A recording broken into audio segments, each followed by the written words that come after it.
Hello, souls and demons, and welcome back. Today's story is titled Crimson Mist, written by Tiaway. And with that, sit back, grip your seats, and enjoy the show. Screech.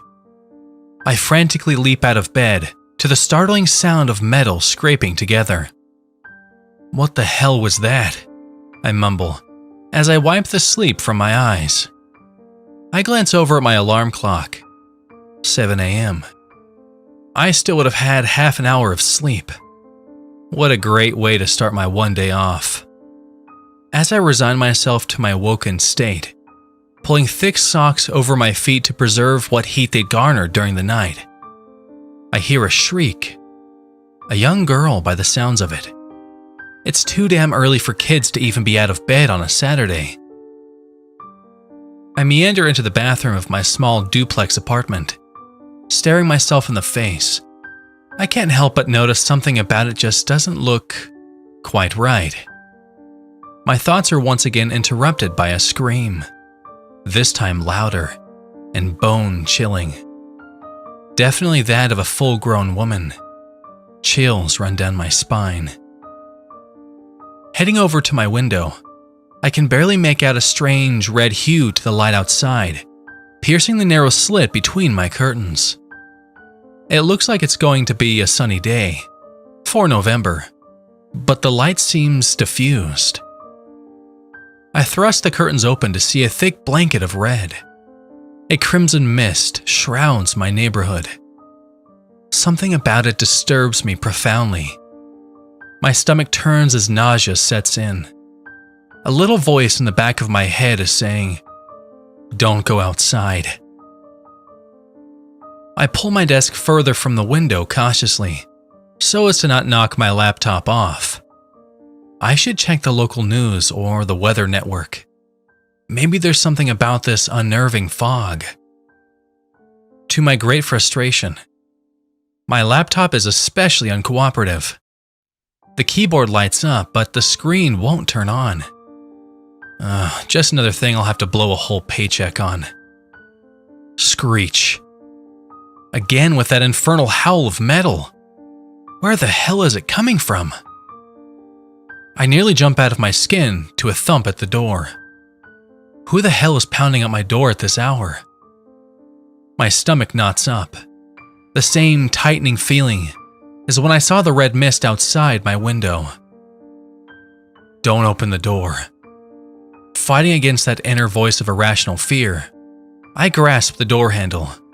As I turn the knob, something from the other side forces the door open. My elderly neighbor, Mrs. Gwilliam, collapses onto me covered in blood. Dead. What the fuck? I scream in a shrill, almost bird-like squawk. Looking around, there's blood all over the front steps, the door, and now, all over me. I check her pulse just to be certain, but sure as shit, she's dead. I drop her unceremoniously, wincing at the dull thud of her body on the cheap carpet. I look up to see an older man limping down the street. "Hey you, call 911, I yell at him. Slowly he turns. I notice he too is drenched in gore. His eyes lock on me. He begins a feral charge. I feel that whole fight or flight deliberation in my unconscious mind, racing faster than I can comprehend. Flight it is.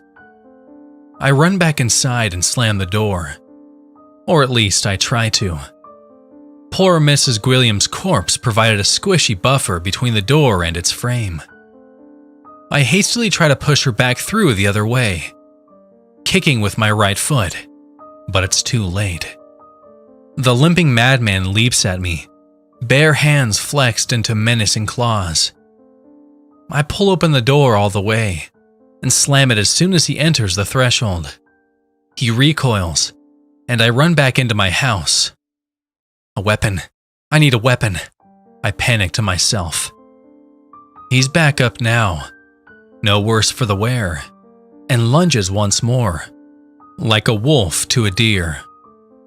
I grasp desperately for anything near me to defend myself with, and hold out the one thing I managed to gain hold of. I shove it forward, and am overcome by the weight and force with which he flung himself. We both fall to the ground, laying motionless for a few seconds. I push his limp body off of me. Quickly, I pick myself up and shuffle backwards. The umbrella I had grabbed managed to lance true, straight through his eye socket. I am now a murderer. I stand still, gazing past the messy horror scene in front of me into my racing mind. It was self-defense. He was trying to kill me. He probably killed Mrs. Gwilliam. It was an accident. My brain's turmoil begins to fizzle out as I run out of ways to relieve my distraught psyche. Screech. The agonizing wail of machinery crudely snaps me back into the moment. The house across the street appears to be miles away. My hearing is muffled, but I can tell there's some cacophony nearby. I begin to realize I should probably turn myself into the police. The notion is lost completely as I walk through the threshold of my abode to a world of freshly sown chaos. I smell smoke, hear screams, and see unspeakable acts of violence. Strangers, neighbors, people I know, all in a bloodlust rage, perpetually unsated by the violence and destruction they mindlessly seek. Meanwhile, the red mist grows thicker.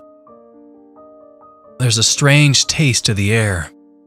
A cool, coppery tanginess tickles my palate.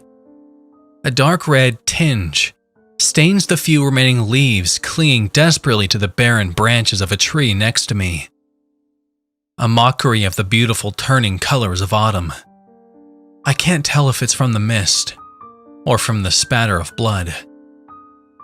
Most of the chaos appears to be on the main street, with stragglers from my neighborhood heading that way. Thankfully, no one has taken notice of me. I don't see any living people toward the other end of my road. I think it's best I keep my distance from anyone around. I've never been so thankful to live on a relatively quiet street in such a big city. With no idea what's happening, I should probably find a safe place to try and wait out the anarchy. I turn back to see the grungy eyesore I used to call home has licks of flames aggressively attempting to latch onto it from Mrs. Gwilliam's house.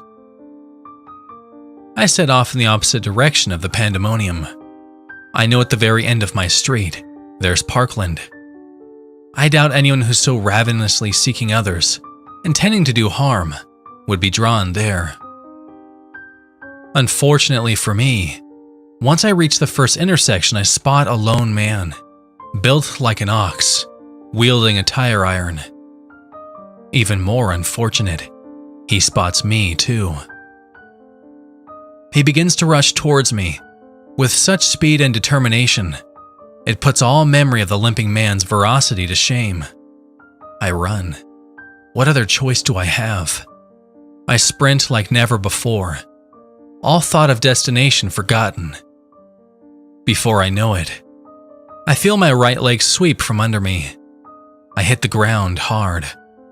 Pure terror overwhelms me as I flip myself over and scramble backwards. I smell sweat and the thick coppery miasma that clouds the streets.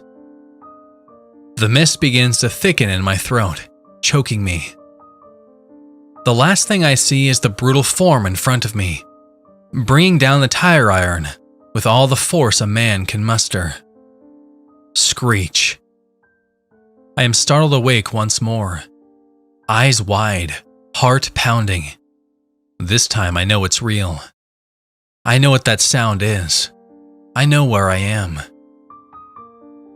The train hisses, recovering its former speed, and stifling the remaining ring of the screeching brakes in my ears. I look around to see the tired visage of a packed subway car. Shit. Had I missed my stop? brought back to the harsh reality of my dead-end life. It seems blissful in comparison to that hellish dream. What a terrible nightmare. I sigh as I reassure myself that I'm safe and sound. I check my phone to see a missed call. There's only one other person who would ever bother calling me. My boss. He probably wants me to come in tomorrow.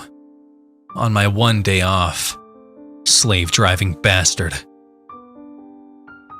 The train stops accelerating, but this time, no brakes. We slowly begin to lose speed, until we're moving at a slow crawl through the tunnel. My anger begins to build. I just want to be home in my shitty apartment, so I can pass out to some garbage show, and hopefully not have to wake up tomorrow morning.